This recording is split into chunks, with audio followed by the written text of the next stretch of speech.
नमस्कार मित्रांनो, मी किशोर बोराटे. तिसरा डोळा या युट्यूब चॅनलमध्ये मी आपलं स्वागत करतो. मित्रांनो, आजचा विषय आहे मराठी लोक सुद्धा हिंदू आहेत. हा विषय घ्यायचं कारण म्हणजे आत्ता नुकतंच कल्याणमध्ये एका मराठी कुटुंबाला मारहाण झाली आणि ती मारहाण जी झाली ती एका उत्तर भारतीयाकडून झाली, परप्रांतीयाकडून झाली. आणि हे काय प्रकरण म्हणजे पहिल्यांदा घडले अशातला काही भाग नाहीये. मुंबईमध्ये असे वरचेवर प्रकार होत असतात. कुठे मराठी लोकांना मारहाण करतात, कुठं मराठी बोलायला नकार देतात, कुठे मराठी गाणी वाजवायला नकार देतात, कुठं मराठीपणावरून त्यांना कमी लेखलं जातं, हीन लेखलं जातं. हे असे प्रकार मुंबईमध्ये वारंवार घडलेले आहेत आणि याच्यासाठी बऱ्याचदा म्हणजे अनेक वेळा मनसेनं आंदोलनं केलेली आहेत. ज्या लोकांनी असे प्रकार केले त्या लोकांना मारहाण झालेली आहे, त्यांच्यावर केसेस झालेले आहेत, कायदेशीर कारवाई झाली. परंतु हे प्रकार कुठेही थांबताना दिसत नाहीयेत. आता लोकसभा निवडणूक झाल्यानंतर मुंबई आणि उपनगरामध्ये 2-3 ठिकाणी असे प्रकार झाले आणि त्याच्या बातम्या सुद्धा मीडियामधून आलेल्या होत्या. ऍक्च्युली हा विषय खूप मोठा आणि व्यापक विषय आहे. तसा याच्यामध्ये कसं होतं की फार या गोष्टीकडे गांभीर्यानं बघितलं जात नाहीये. परंतु एक गोष्ट लक्षात घेतली पाहिजे की जे परप्रांतीय महाराष्ट्रामध्ये राहतात त्यांनी ही गोष्ट लक्षात घेतली पाहिजे की हा महाराष्ट्र आहे, पण हा मराठी लोकांचा महाराष्ट्र आहे, मराठी माणसांचा महाराष्ट्र आहे. या मुंबईने, ह्या महाराष्ट्रानं तुम्हाला आज इथे रोजगार दिलेला आहे, तुम्हाला नोकऱ्या दिलेल्या आहेत, तुम्ही इथे येऊन व्यवसाय करताय, तुम्ही तुमच्या कुटुंबियांचं पोट भरताय, इथे पैसा कमवून तुम्ही तुमच्या प्रांतामध्ये पाठवताय आणि एवढं सगळं तुम्हाला देऊन, ह्या महाराष्ट्राने देऊन, ह्या मराठी लोकांनी देऊन सुद्धा जर तुम्ही मराठी माणसावर शिरजोर होत असाल किंवा शिरजोरी दाखवत असाल तर मग ह्या बाबतीमध्ये मनसेसारख्या संघटना उद्या रस्त्यावर उतरून जर तुम्हाला मारहाण केली वगैरे तर परत त्यांना प्रांतीयवादी किंवा अस्मितावादी म्हणून दोष देऊ नका. आता विषय असा आहे की जसं राजकीय पक्ष द्विधा मनस्थितीत पडतात, शिवसेना मनसेसारखे, की हिंदुत्वाचा मुद्दा घ्यायचा का मराठीचा घ्यायचा, ही जशी त्यांची परवड होते तीच आता तोच प्रश्न परत आता मराठी माणसासमोर उभा राहिलेला आहे. 2014 पासून जसे पंतप्रधान नरेंद्र मोदींना जनतेने निवडून दिलं ते एका हिंदुत्वाच्या भावनेतून आणि विकासाच्या कामासाठी 2 मुद्दे महत्वाचे होते, विकास आणि दुसरं हिंदुत्व. हिंदुत्व ह्या एका हिंदुत्वाच्या झेंड्याखाली हा महाराष्ट्र एकत्र आलेला आहे आणि त्यांनी महायुती सरकारला जसं निवडून दिलेले किंवा केंद्रामध्ये एनडीएला निवडून दिलेले तसं त्यांनी एक इथल्या मराठी माणसाने व्यापक विचार केला. त्यांनी स्वतःचं मराठी पण थोडंसं बाजूला ठेवलं आणि व्यापक विचार करून एका हिंदुत्ववादी पक्षाला, म्हणजे जे ग्रुप आहे हिंदुत्ववादी जे पक्ष आहेत सगळे एकत्र येऊन ज्यांनी महायुती किंवा एनडीए स्थापन केलेली आहे त्यांना एक हिंदुत्व म्हणून पाठिंबा दिलेला आहे. आणि हिंदुत्व म्हणून पाठिंबा देताना मराठी माणसानं हा कधी विचार केला नव्हता की तो गुजराती आहे, तो उत्तर भारतीय आहे, तो बिहारी आहे किंवा तो पंजाबी आहे. हा फरक मराठी माणसाने कधी केला नव्हता. त्यांनी त्यांचं मराठी पण स्वतःच्या पुरतं मर्यादित ठेवलं आणि एक हिंदू म्हणून एकत्र येऊन तुम्हाला सपोर्ट केला.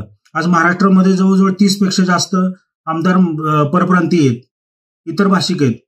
त्यांना सुद्धा मोठ्या उत्साहानं एक हिंदुत्ववादी उमेदवार किंवा हिंदुत्ववादी पक्षाचा उमेदवार म्हणून त्यांना निवडून दिलेले.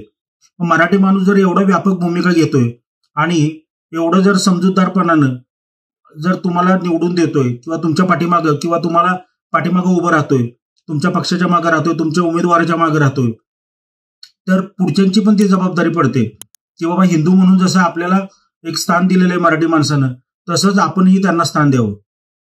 मराठी माणसं सुद्धा हिंदूच आहेत, ते काही वेगळे नाही आहेत कुणी.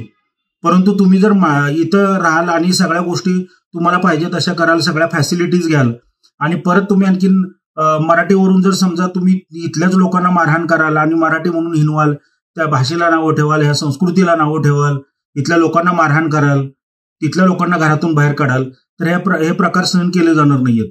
आम्ही जर तुम्हाला हिंदू म्हणून तुम्हाला जर मिठी मारतोय, हिंदू म्हणून जर आम्ही तुम्हाला जवळ करतोय तर तुम्हालाही तेच धोरण अवलंबावं लागेल. आणि हे जर तुम्ही नाही करू शकला, हे जर धोरण तुम्ही नाही अवलंबलं किंवा ही गोष्ट जर तुम्ही समजा नाही डोक्यात घेतली आणि उद्या जर परत मग मराठी माणसांनी प्रादेशिक अस्मिता जागवली आणि जर परप्रांतीयांच्या विरोधात आंदोलनं झाली आणि त्याच्यातून जर समजा काही परप्रांतीयांना त्रास झाला तर ह्याला जबाबदार हे परप्रांतीय लोकच असतील. ज्या वेळेला आम्ही तुम्हाला हिंदू म्हणून जवळ करतो तेव्हा तुमची ती जबाबदारी आहे की हा पण आपला हिंदू बांधव आहे म्हणून तुम्ही त्याला जवळ करा. परंतु तुम्ही हिंदू म्हणून त्याला जवळ न करता जर मराठी म्हणून तुम्ही हिनवायचे प्रकार कराल तर मग आम्हाला सुद्धा ते प्रकार, मराठी माणसाला सुद्धा तुम्हाला भैया म्हणून बाजूला करायचे प्रकार करावे लागतील. आणि असे प्रकार होऊ नयेत, त्याच्यापूर्वी घडलेले आहेत आणि हे वारंवार घडलेले आहेत. आतापर्यंत असं कधी झाले का की बाबा मराठी माणसांनी इथं विनाकारण कुठल्या परप्रांतीयाला धक्का लावलेला आहे? काही नाहीये. तुम्ही इथे येताय, तुमचे पोटं भरताय, कुटुंबाची भरताय, तुमच्या नातेवाईकांची भरताय, तुम्ही इथे येऊन फुटपाथवर बसताय, सगळे फुटपाथ अडवलेले, तुम्ही सगळीकडे हातगाड्या लावलेल्या आहेत. प्रत्येक मार्केटमध्ये आज तुम्ही तिथे कुठे फळं विकताय, कोण भाजीपाला विकतंय, कोण काय करतंय, कोण ज्यूसचे गाडी टाकून बसले, कोण पाणीपुरीचे गाडी चालवतंय, कोणी सँडविचचे गाडी चालवतंय. एवढे उद्योगधंदे तुम्ही इथे महाराष्ट्रात येऊन करताय आणि हा मराठी माणूस कधी भेद करत नाही. हा ग्राहक म्हणून तुमच्याकडे येत असतो. ग्राहक म्हणून ज्या वेळेला तुमच्याकडे येतो तेव्हा तो हा भेद करत नाही की हा परप्रांतीय आहे आणि हा ही आहे. हे जर मराठी माणूस जर समजा एवढी सहिष्णुता दाखवतोय तर तेवढी सहिष्णुता दाखवणं तुमचंही काम आहे. बंधुप्रेम किंवा बंधुभाव हा एका बाजूने जपला जाणार नाहीये. आणि हे प्रकार अलीकडे वाढायला लागलेले आहेत. हे का वाढायला लागलेले आहेत, कशासाठी वाढायला लागलेले आहेत? काही लोक तर सरळ जाहिराती देतात की इथं मराठी माणूस सोडून इतरांना नोकऱ्या मिळतील. कशासाठी? हे तुमचं काय मराठी लोकांनी वाकडे केलं? तुम्ही आज महाराष्ट्रामध्ये येताय, इथं तुम्ही उद्योगधंदे करताय, पैसा कमावताय, एवढा तुम्हाला महाराष्ट्रानं आसरा दिलेला आहे. आम्ही इथे येऊन तुम्ही जर मराठी माणसालाच आव्हान देण्याचे प्रकार करत असाल तर हे प्रकार मराठी माणूस कधीही खपवून घेणार नाहीये. आज मराठी माणसानं, महाराष्ट्रानं एका व्यापक दृष्टिकोनातून हिंदुत्व स्वीकारलेले आहे.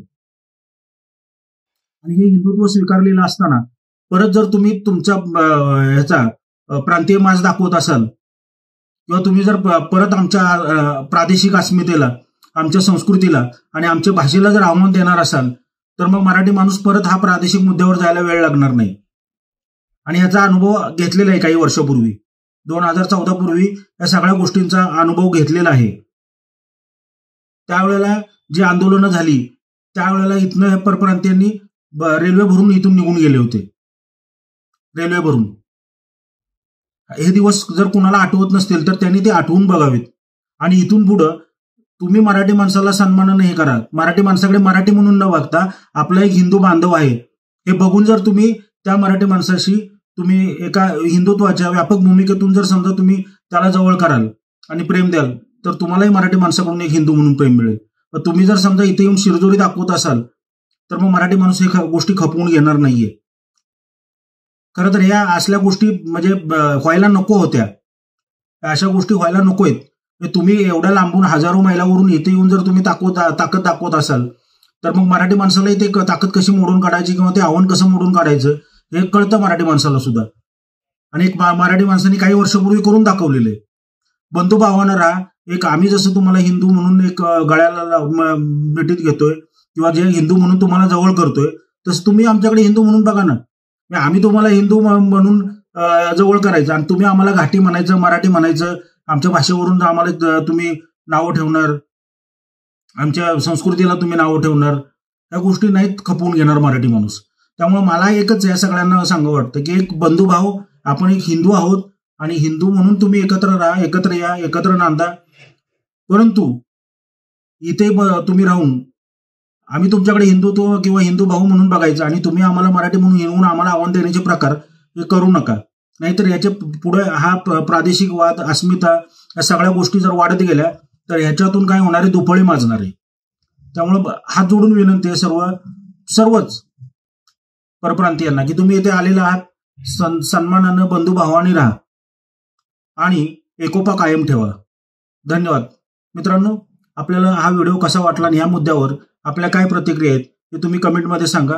आणि तिसरा डोळा या चॅनलला सबस्क्राईब करा, व्हिडिओला लाईक करा, आपल्या मित्रांना, नातेवाईकांना आणि आपल्या घरातल्या सदस्यांना सांगा. धन्यवाद.